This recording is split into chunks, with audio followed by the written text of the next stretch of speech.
Boa noite, gente. Boa noite. Já entrou todo mundo, praticamente. A Célia, Maria do Carmo, a Basinissa, a Helena, a Nádia, a Eliane, a Meire, a Lia, irmã da Leila, boa noite. Nelson, o Anderson, a Leila, a Evelyn. Nossa turminha já tá aí.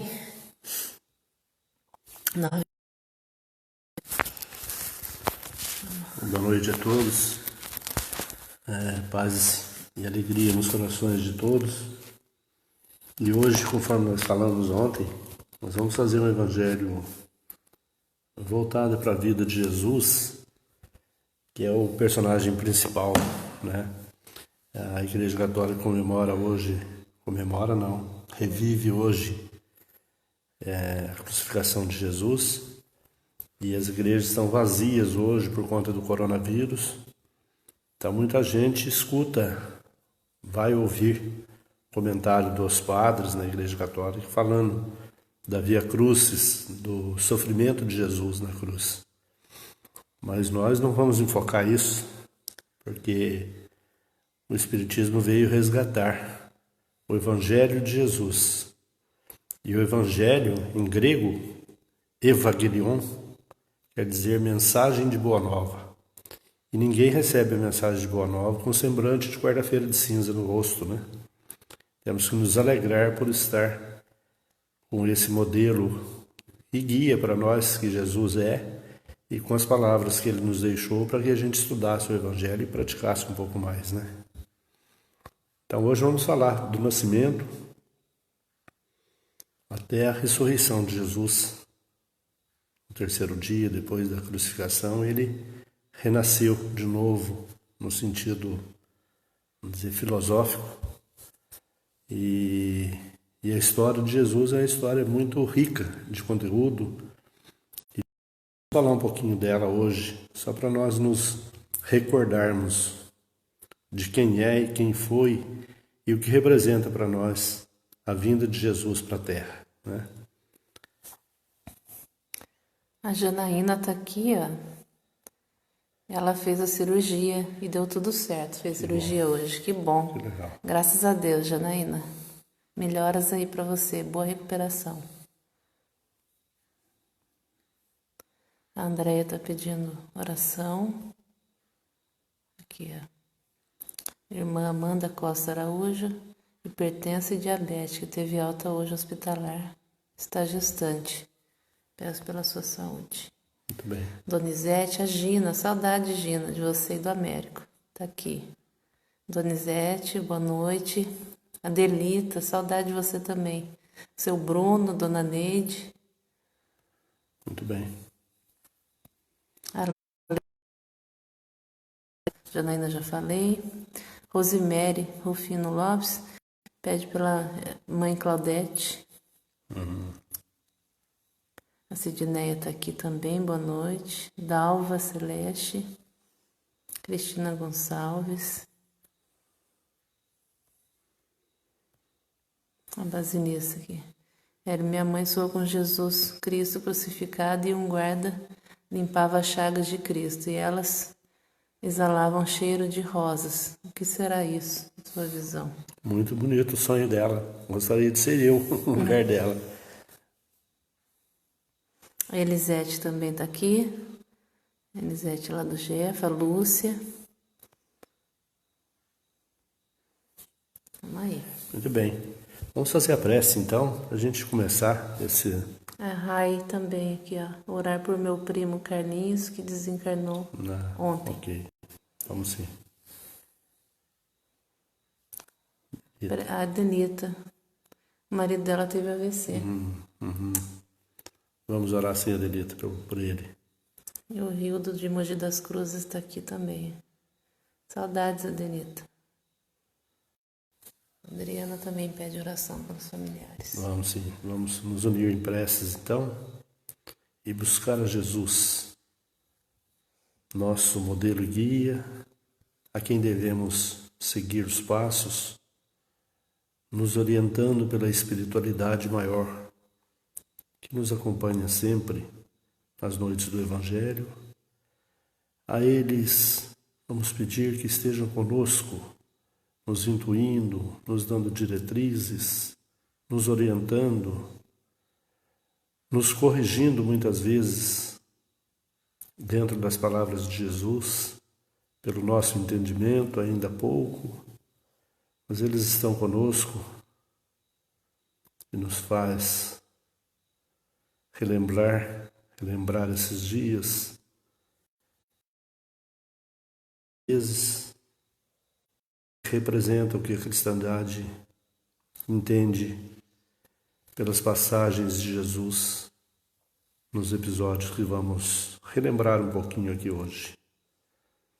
Pedimos a eles que nos oriente, nos guarde e recolha as nossas preces de novo para levar a locais onde estão os nossos irmãos necessitando da ajuda para recuperarem a saúde, e outros recém-desencarnados que sejam encaminhados no santo nome de Jesus, através dos nossos irmãos espirituais, das equipes que trabalham conosco na Casa da Prece.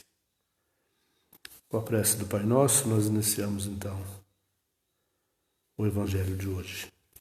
Pai nosso que estais nos céus, santificado seja o vosso nome.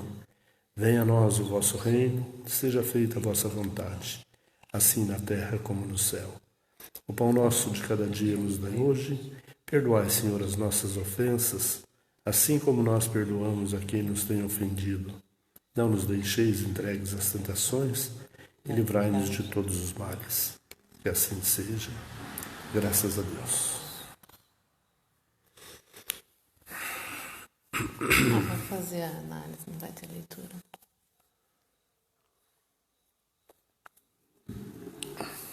Hoje nós vamos sem a leitura para a gente relembrar um pouco do que Jesus passou, né? Então, do nascimento de Jesus. A mística do nascimento de Jesus, o Espiritismo não tem a mesma visão, né, do que outras denominações religiosas têm com respeito à gravidez da Virgem Maria, né? Porque muitas religiões ainda discutem como é que Maria ficou grávida do José para Jesus nascer. Porque por várias delas diz que é um mistério isso, que ela engravidou pelo Espírito Santo, que ela não teria mantido uma relação com José. Para nós, como existem as leis de Deus, as leis naturais, se tivesse acontecido dessa forma, estaria sendo quebrado. Porque Jesus encarnou na Terra para viver como homem, e viveu como homem. Não foi um Superman, não foi algo assim imaginário ou lendário e também místico demais para ser daquela forma. Então nós acreditamos, e isso não tem demérito nenhum pela Virgem Maria, de maneira nenhuma. Virgem Maria, maneira da gente chamar Maria Santíssima, né? Mas ela foi escolhida, Maria foi escolhida para ser mãe de Jesus. Quanto mérito essa mulher deveria ter no plano espiritual antes de reencarnar aqui na Terra, sendo designada para receber depois Jesus. Mas a vinda do Espírito de Jesus na concepção da Maria, quando foi concebido, é uma trajetória muito longa, porque Jesus vive numa esfera espiritual muito alta. Então, para se formar o perispírito que ele usaria aqui na Terra, foi uma engenharia genética muito grande, espiritual.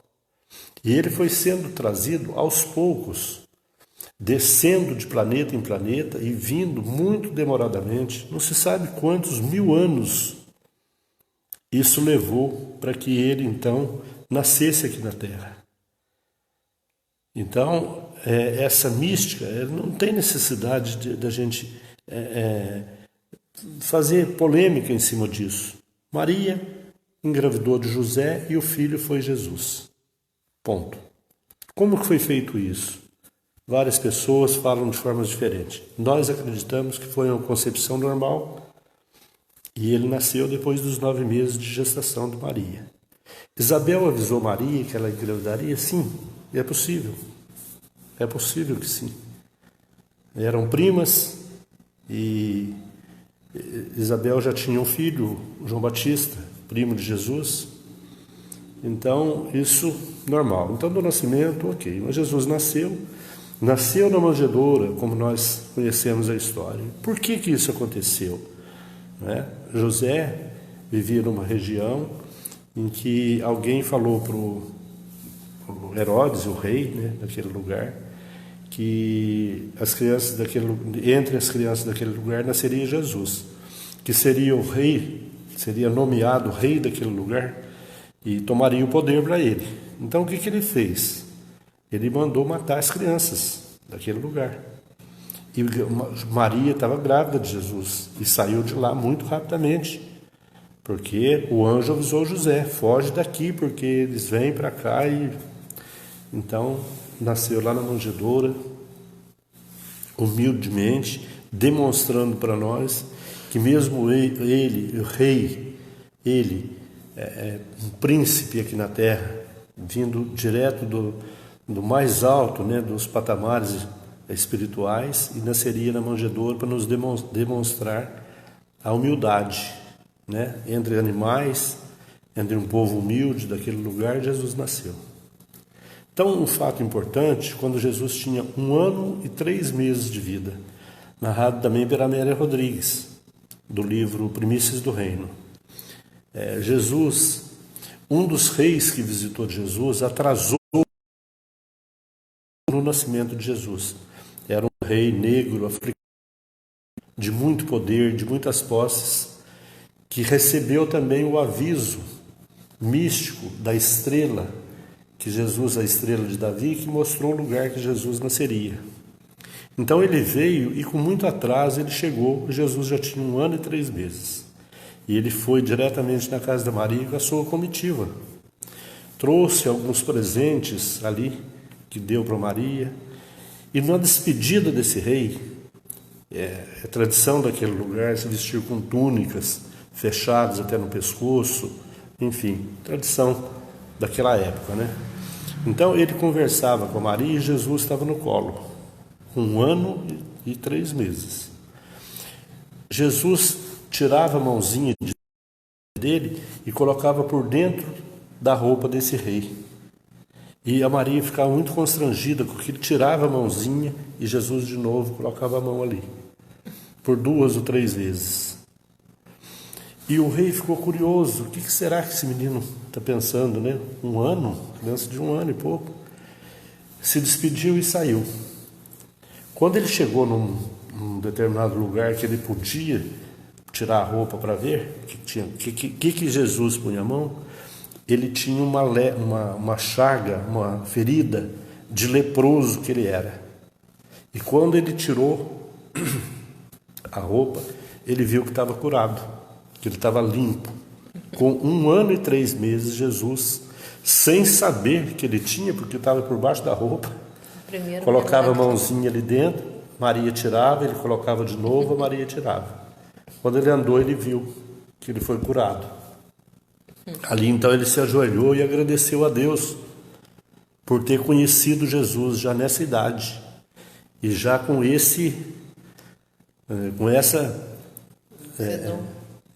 um dom de cura, assim, espetacular, né? Como criança ainda, né?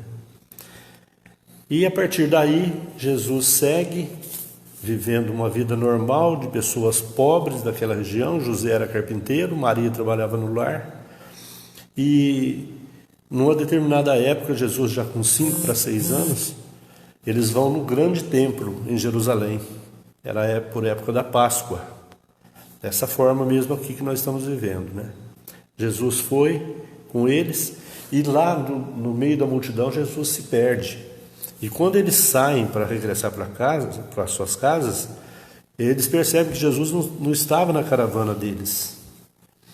E a Maria fica muito preocupada com aquilo, O que será que aconteceu com ele? Se perdeu, né? Quando eles voltam, Jesus está pregando no templo. Criança ainda. E José fica muito constrangido. Como é que pode esse menino fazer isso e tal? E algumas pessoas estavam admiradas do que ele falava, da pregação que ele fazia no templo.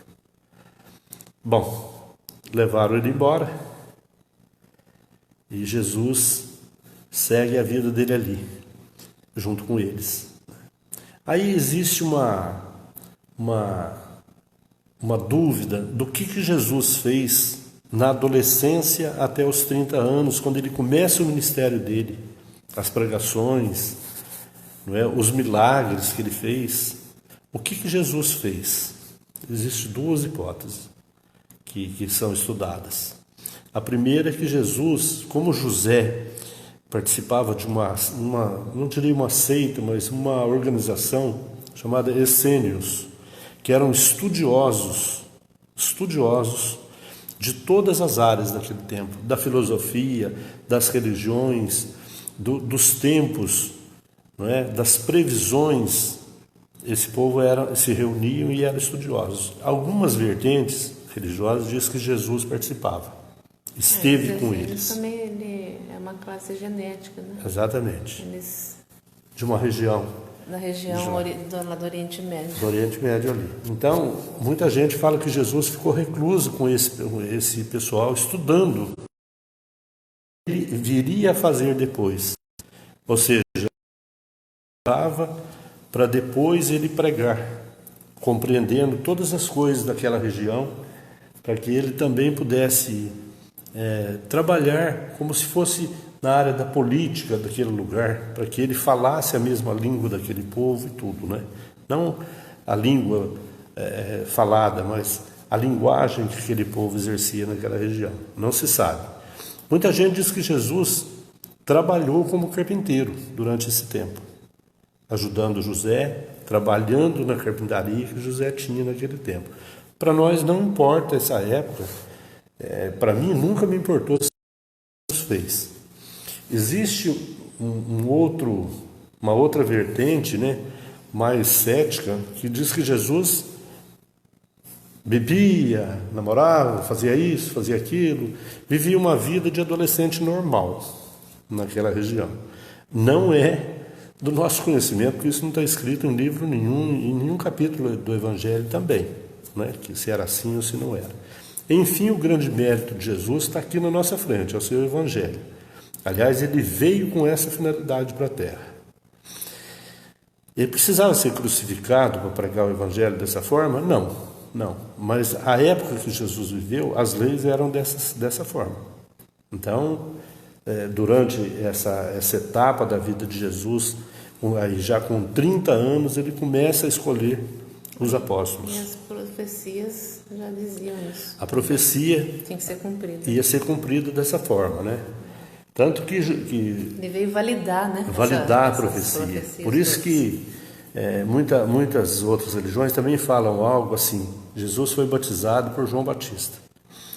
E quando as pessoas falavam de Jesus que viria um Salvador, eles ainda não sabiam certo. João Batista falava que ele batizava com a água, João, mas viria alguém depois dele que batizaria com o fogo do Espírito Santo. E muitas religiões falam que Jesus batizava, o que não é verdade. Jesus nunca batizou ninguém. Ele se deixou batizar para cumprir a profecia. A profecia dizia que o Filho do Homem viria e seria batizado nas águas sagradas do Rio Jordão. Ponto. Só isso. Então Jesus foi batizado, mas nunca batizou ninguém, porque para ele também esses dogmas não necessitava disso. Não precisava passar por esses rituais todos, nenhum ritual. Bom, só para esclarecer, né? Jesus não fundou nenhuma religião. Nenhuma religião. Né? Então, as pessoas falam que Pedro foi escolhido por Jesus para ser o primeiro Papa. Tal. Não consta isso em lugar nenhum, que seja dessa forma. Né? As religiões é a invenção do homem depois de Jesus. Bom, e aí Jesus, já com 30 anos, ele começa o seu ministério ali, escolhendo os apóstolos, sempre pessoas muito humildes, pescadores daquela região. Pedro foi o primeiro a ser escolhido. Pedro era um homem nervoso, irritado por ser pobre, não se conformava com aquilo. E Jesus foi escolher o Pedro para ser como se fosse o capitão do time dele, né? O que as pessoas respeitavam muito pelo procedimento, pela honestidade, por tudo, né? Então Jesus, com 30 e poucos anos, Jesus vai numa festa de casamento de uma prima, junto com a mãe dele, Maria. E lá na festa, todo mundo comemorando, tomando uns vinhos, que era a bebida do lugar, até que a mãe da jovem, da prima que estava casando, correu lá na Maria e falou assim: olha, o vinho não vai dar, o vinho que nós compramos não vai dar. Aí Maria ficou muito preocupada com aquilo, imagina um vexame, né? Acabar a bebida no meio da festa. Ela vai em Jesus e fala para ele: meu filho, o vinho está acabando, será que você poderia fazer alguma coisa? Aí Jesus disse que não era chegada a hora dele ainda, não é chegada a minha hora, mas a mãe Maria, ela insiste, e Jesus então pede para trazer um monte de jarros de água bem pura, de fonte pura. E Jesus vai lá, toca e transforma aquilo tudo em vinho. As pessoas que beberam dizem que aquele vinho era de qualidade muito melhor do que o vinho que estava sendo servido antes. Era um vinho de extrema qualidade. Jesus estava bebendo aquele vinho, será? Eu creio que sim, porque o vinho daquela época era muito mais um suco de uva do que alcoólico, para deixar as pessoas, né, fora do juízo normal. E também não teria problema nenhum em Jesus tomar um vinho junto com a família que eles estavam comemorando ali, chamadas bodas de Caná. Primeiro milagre de Jesus, vamos dizer assim. A partir daí, Jesus segue formando então pessoas, buscando pessoas que trabalhassem com ele, né? E foi montando aquele time de 12 pessoas. Então Jesus, nas suas pregações, nenhuma das pregações, no Monte das Oliveiras, Jesus começa a falar e vai falando e conversando e passa boa parte do dia ali, até que o Pedro chega e fala: Senhor, esse povo está todo com fome, o que nós vamos fazer com ele? Pedro, pega os pães e os peixes aí que nós temos e reparte com eles. Senhor, tem quase 5.000 pessoas assistindo aqui a pregação do Senhor, e nós temos lá poucos 5 ou 10 pães e 5 ou 10 peixes também.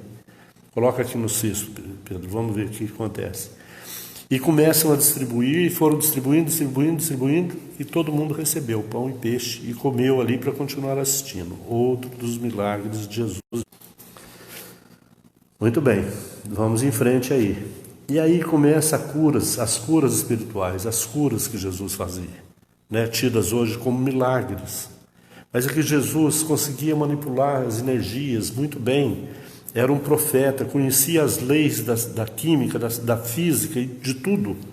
Ele conhecia como manipular aquilo nas curas, né?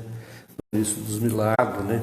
E as pessoas religiosas, mas políticas da época, começam a ficar com medo daquilo.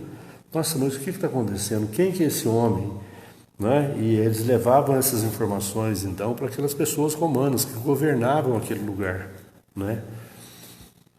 E então Jesus chega no ápice dos 3 anos que ele tinha, como os 3 últimos anos da sua vida, pregando o Evangelho, pregando a bondade, pregando o amor, falando de Deus, falando do plano espiritual principalmente, falando da vida espiritual e falando que ele não era rei desse lugar e não importava que fosse, que o reino dele era no céu, não era aqui. Mas ali eles confundiram isso tudo e tomaram Jesus como um político perigoso que queria tomar o poder de Roma. Esses eram os comentários de rua, que aquele homem estava ali para usurpar o poder de Roma de muito tempo, de um império romano. Então os governantes começaram a ficar cismados e mandaram prender Jesus. Vamos prender esse homem e vamos consultá-lo para ver o que é, né? Vamos interrogá-lo aqui, vamos ver o que é. E esse episódio é dado como a traição de Judas, Porque Judas era o financeiro, se fosse falar nos dias de hoje, daquele grupo. Porque precisavam de se alimentar, eles viajavam, eles andavam por ali tudo. E Judas arrecadava o dinheiro de doações. E Judas tinha uma expectativa muito grande que Jesus tomasse realmente o poder. Porque ele era inteligente, Judas era amigo, ele era um dos 12 apóstolos. Então ele também tinha uma certa ambição pelo poder. E pensava com ele, se Jesus tomasse o poder, ele seria uma pessoa importante daquele meio, não é? Então, os sacerdotes do templo, naquela época, aproveita disso. E chama Judas e fala que se ele entregasse Jesus para eles, mostrasse quem era Jesus, ele receberia algumas moedas de ouro. E Judas, então, ambicioso, Jesus, com tudo o que ele sabia que ia acontecer, ele não se deixa, ele não se entrega. Então, naquela noite da traição, ele vai no Horto das Oliveiras para orar. E os apóstolos estão com ele ali. E ele, pressentindo que os soldados romanos iam para lá, ele pede que eles ficassem em vigília. E ele ia cochilar um pouco, meditar, e entrou num sono profundo para ele ter as revelações futuras. Para que o povo ouvisse aquilo que ele teria para dizer depois. Então os soldados vêm, eles dormem, os apóstolos dormem, e Jesus acorda e vê que estava todo mundo dormindo. Ele vai lá e diz: mas por alguns minutos somente que eu preciso que vocês fiquem em vigília, vocês estão dormindo aqui nesse lugar. Nesse momento os soldados romanos chegam. E é uma cena até muito engraçada, né? Porque Jesus sabia que os soldados romanos estavam atrás dele.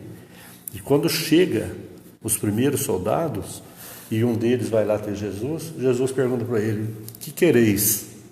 Ora, Senhor, como que quereis? Ele quer prender o Senhor, eu quero prender. E ali tem uma briga, né? O Pedro vai e corta a orelha de um daqueles soldados. E Jesus manda ele embainhar de novo, colocar de novo a espada na bainha. Porque aquele que fere pela espada também será ferido por ela. Então eles levam Jesus. E aí começa o suplício, né? Desse dia que a Igreja Católica revive todo ano na Semana Santa. O espancamento de Jesus. Triste. Aquela tristeza toda, porque Jesus inocente, e as pessoas assistindo aquilo e torcendo para que batesse mais, judiasse dele mais. E o suplício da mãe dele, né? E a mãe também. Assistindo aquilo resignada. A mãe tendo depois que limpar o local que eles bateram de tanto sangue. Aquela tortura, né? Com chicotes, e gente especializada em tortura, foram chamados soldados. Depois de um tempo eles já estavam tão cansados de bater em Jesus, tão cansados que eles não conseguiam levantar os braços mais. Tal a tortura que eles faziam com Jesus, fizeram com Jesus. As costas retalhadas pelos chicotes. O rosto em pedaços de tanto apanhar. Mas ele resistiu naquele tempo, resistiu.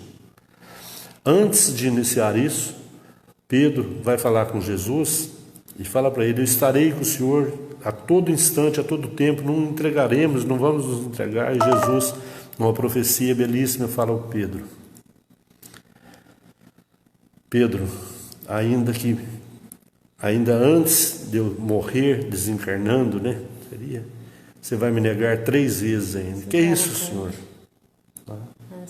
Antes que o galo cante 3 vezes, você ainda há de me negar 3 vezes. E Pedro fica inconsolado com aquilo. Não, Senhor, nunca, isso nunca vai acontecer. Nunca que vai acontecer. Muito bem. A história prossegue.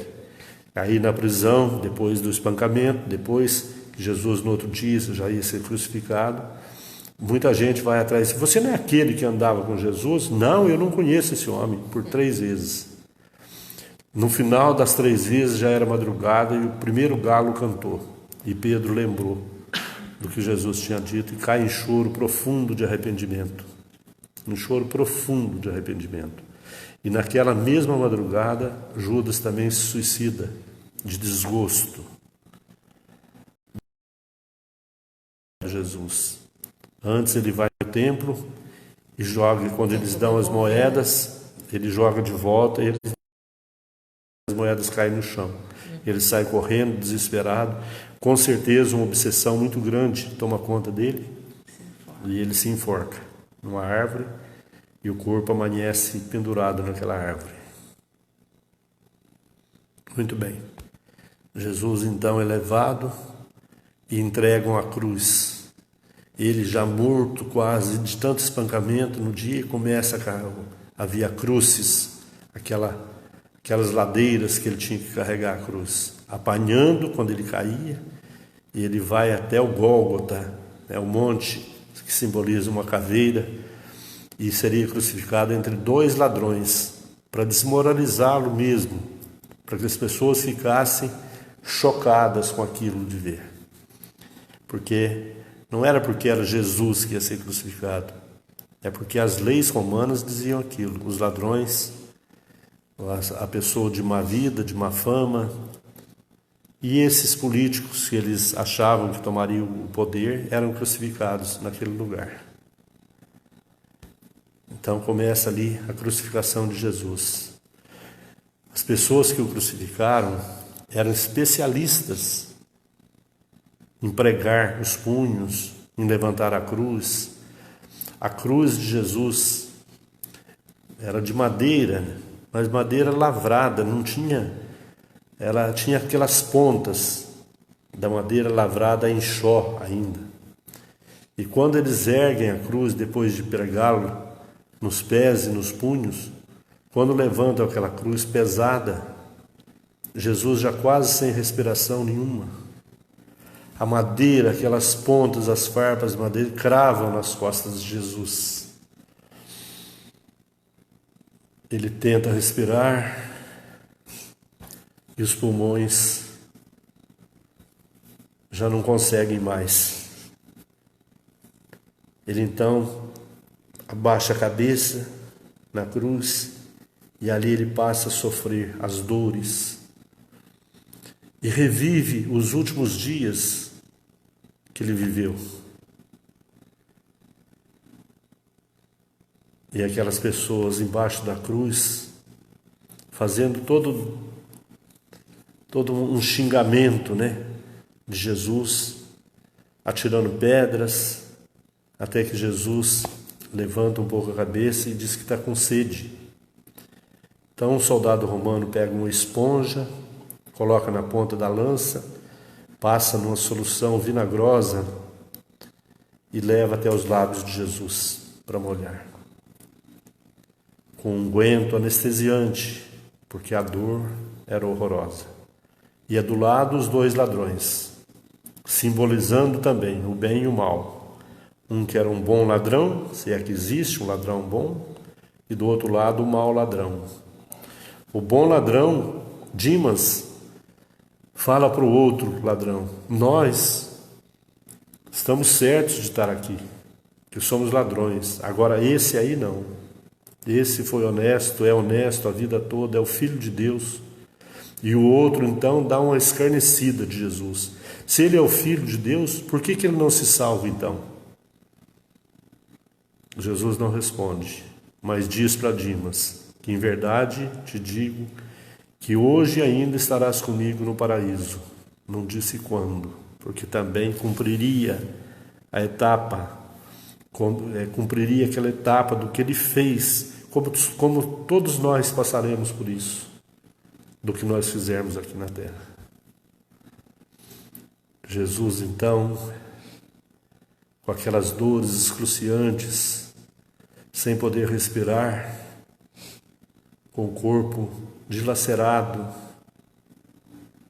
entrega seu espírito para Deus. A história conta que uma grande tempestade se formou naquele dia e desabou. Os filmes feitos em Hollywood também mostram isso para nós, como se fosse uma vingança por ter matado o Filho de Deus. Muito bem, o corpo de Jesus foi requerido por Maria e por João, o evangelista. Porque se não pedissem, eles jogariam numa vala comum. E para eles, foi o José de Arimateia, um político da época, e era o costume daquele tempo.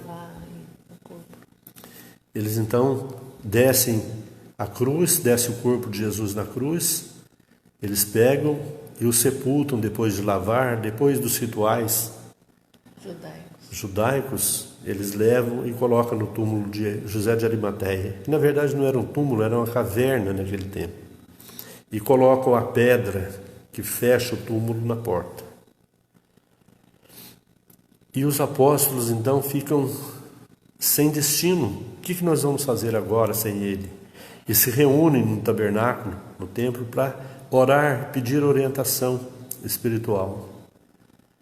No terceiro dia, na manhã do terceiro dia, a Maria de Magdala, aquela que as pessoas dizem que era prostituta daquela época, que se curou da doença com Jesus e passou a seguir as pregações dos apóstolos, ela sai de casa e vai visitar o túmulo de Jesus.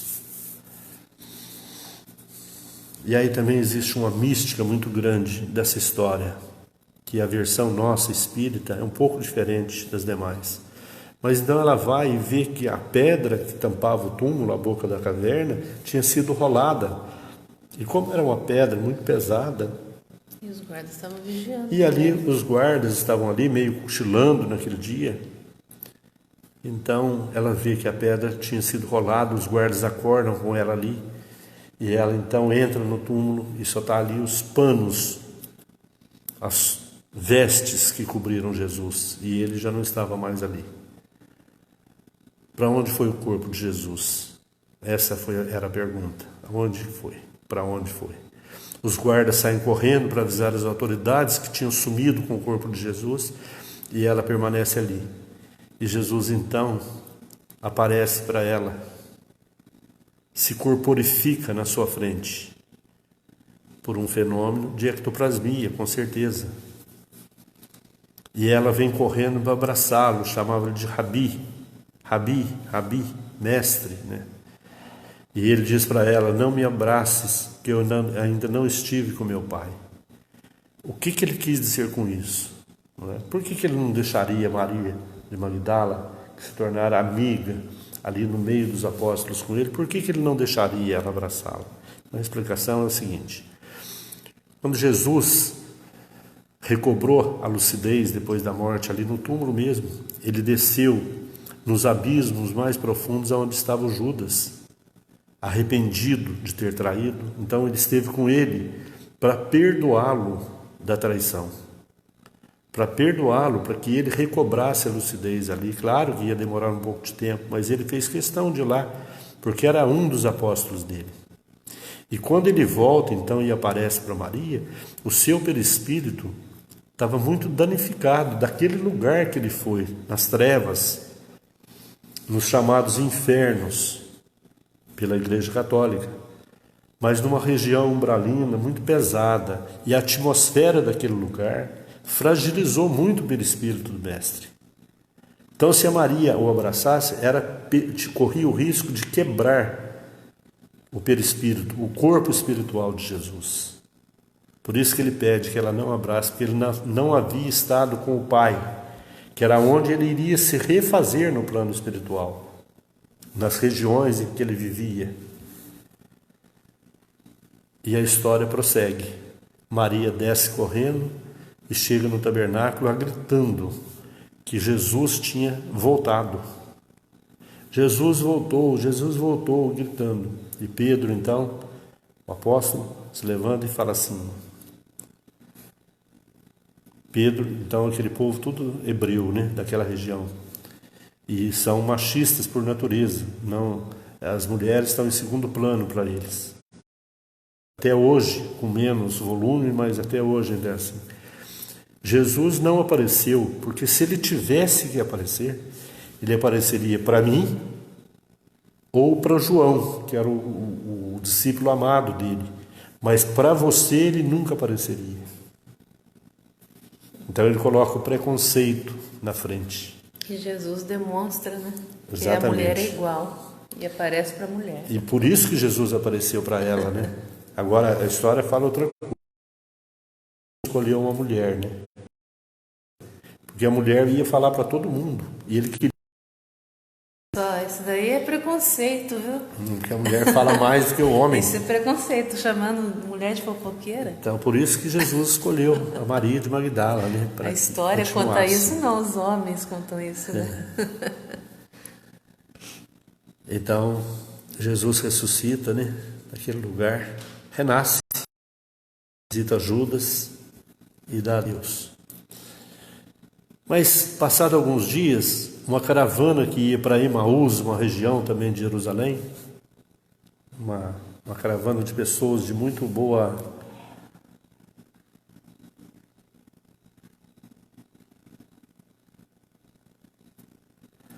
caridosos ao extremo, essas pessoas foram caminhando e ao longo do caminho outras pessoas foram se juntando a eles.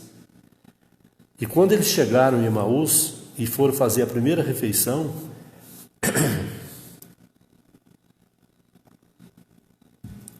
e sentam à mesa, e Jesus abençoa o pão. Eles percebem que era Jesus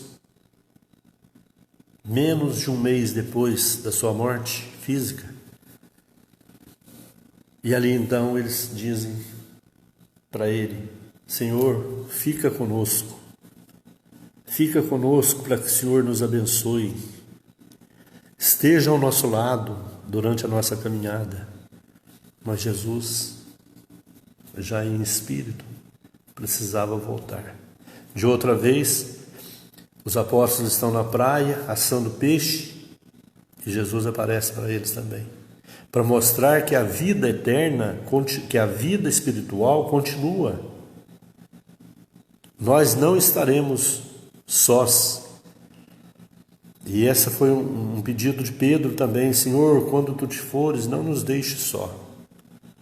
E Jesus responde para ele: eu nunca vos deixarei sós. Quando eu me for, eu mandarei à terra o Consolador. Esse Consolador prometido relembrará todas as minhas parábolas e vai interpretá-las, porque os dias de hoje ainda são de dificuldade na interpretação. Vocês estarão com ele, é o meu Paracleto, que quer dizer advogado, e estará convosco até o consumar dos anos, dos évos. É o Espiritismo que é o Consolador prometido, graças a Deus por Jesus, e está conosco e vai ficar conosco até o consumar de todos os tempos. Então, essa história, de quanto tempo nós temos? Quanto tempo nós temos aí? Já é 15 para 10. Para nós não protelarmos muito mais na conversa, uma conversa boa, mas para nós encerrarmos, então, falamos da vida toda de Jesus em breves momentos, em breves palavras. Mas e Maria? E Maria Santíssima depois da morte de Jesus? O que aconteceu com ela? Muito pouca gente conhece a história de Maria depois de Jesus. Maria e João Evangelista, que era o apóstolo mais novo, se mudaram para uma casa em Éfeso, uma região, e foi morar numa casa que um romano que se converteu ao cristianismo doou para ela, por ser a mãe de Jesus. Então ela vivia naquele lugar, junto com João Evangelista. João saía todos os dias e passava alguns dias fora pregando o Evangelho de Jesus, conforme a recomendação de Jesus. E a Maria ficava em casa, naquela região pobre, e ali ela socorria pessoas, porque o João recebia muitas doações e levava para casa em mantimentos, em pães, em víveres. Então os mendigos iam naquele lugar e a Maria Santíssima cuidava dos mendigos, de todos eles que passavam por seus pés, curavam seus pés com ungüentos, com plantas medicinais, davam pão, enfim, ajudava os mendigos daquele lugar. Ela conhecia quase todos já. E eles, os mendigos, a chamavam de Santíssima. Depois de um bom tempo, ela já estava adoecendo. Veio um mendigo que ela não conhecia, como se for um mendigo que fora trazido de outra localidade para aquele lugar, e chegou o mendigo pela manhã. E ela então viu o mendigo e não conheceu. E perguntou para ele: de onde você vem? Porque eu conheço as pessoas todas dessa localização. Ele disse: eu venho de muito longe, falou para ela. E também estava com fome, e Maria então deu de comer, deu de beber para ele e foi curar os seus pés. E quando ela coloca a água para lavar os pés do mendigo, ela vê uma perfuração acima do pé. Ela estranha muito a ferida e passa a banhar naquele local e pede para ver as mãos do mendigo. Ele puxa a manga da túnica e mostra para ela. Ali estavam os 2 furos, nos 2 punhos da crucificação. Era Jesus. Era Jesus que veio ver sua mãe. E ali então, ela o abraça carinhosamente e pergunta para ele: o que fizeste com você, meu filho? Nada, minha mãe, nada. E o que você veio fazer aqui hoje? De onde você vem? Venho do mais alto para buscá-la no dia de hoje,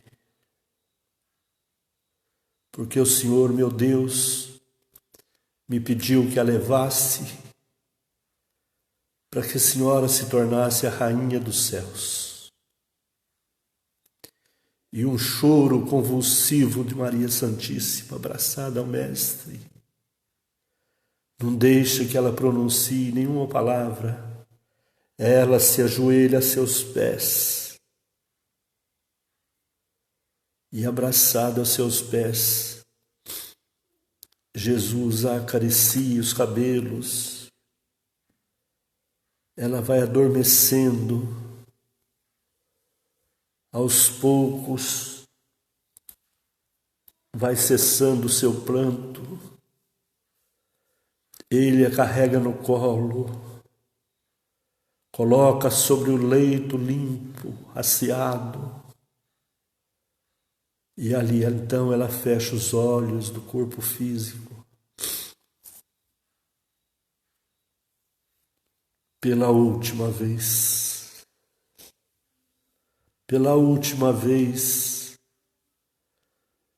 a veneranda Maria Santíssima,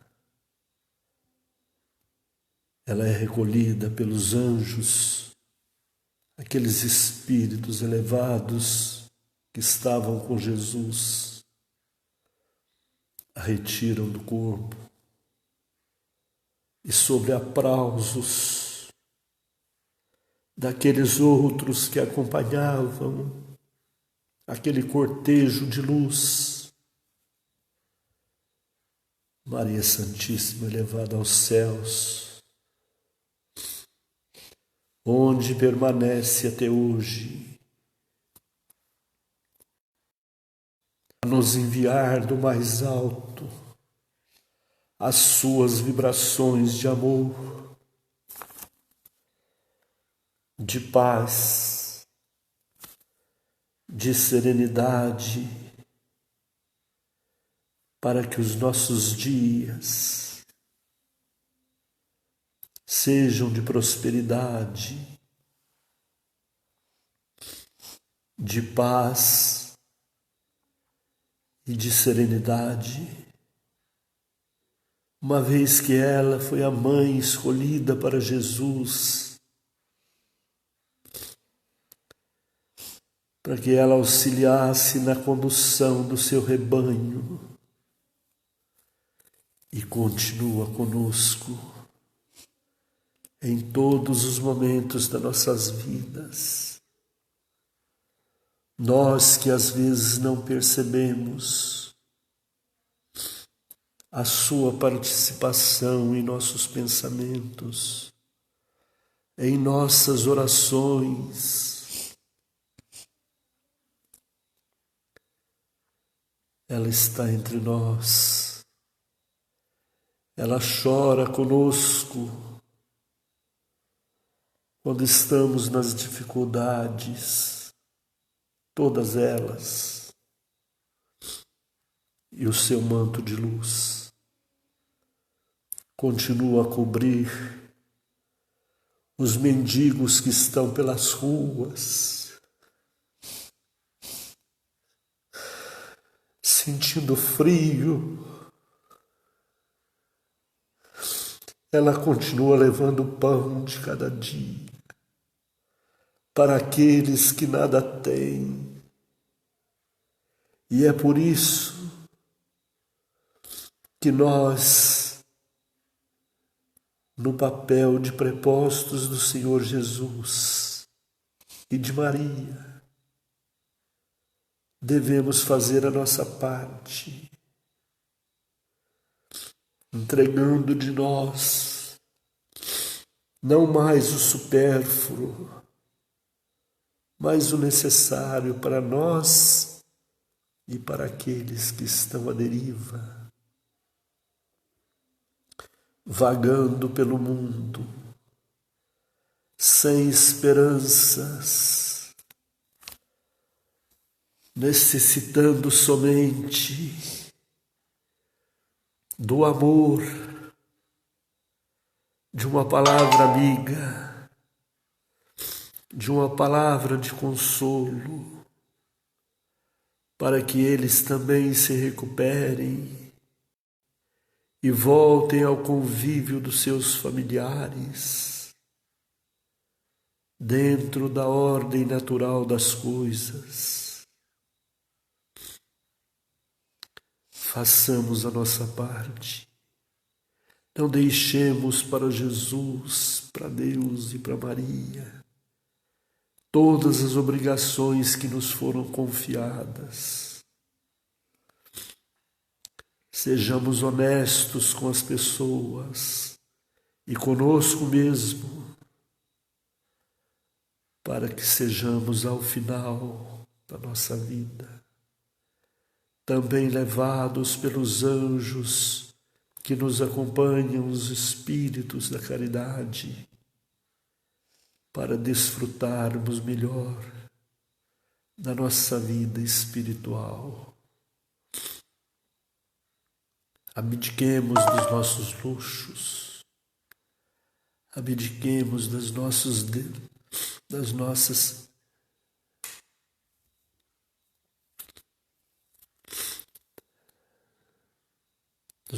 transtornos criados por nós mesmos.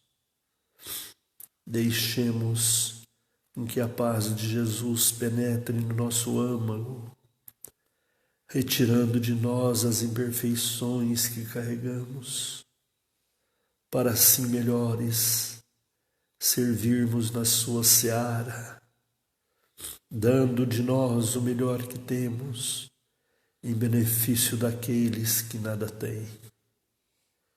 Que Jesus nos abençoe nesta noite, nos guarde. E Maria Santíssima continue a nos cobrir com seu manto de luz, isolando-nos dos perigos do dia a dia, dando-nos paz e serenidade para toda a nossa vida. Que assim seja. Graças a Deus.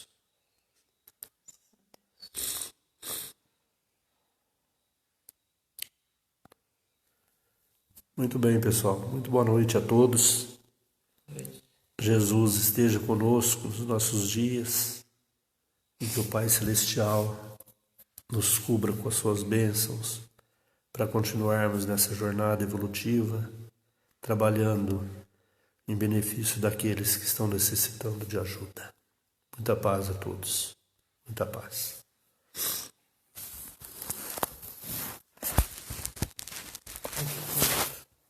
Boa noite a todos.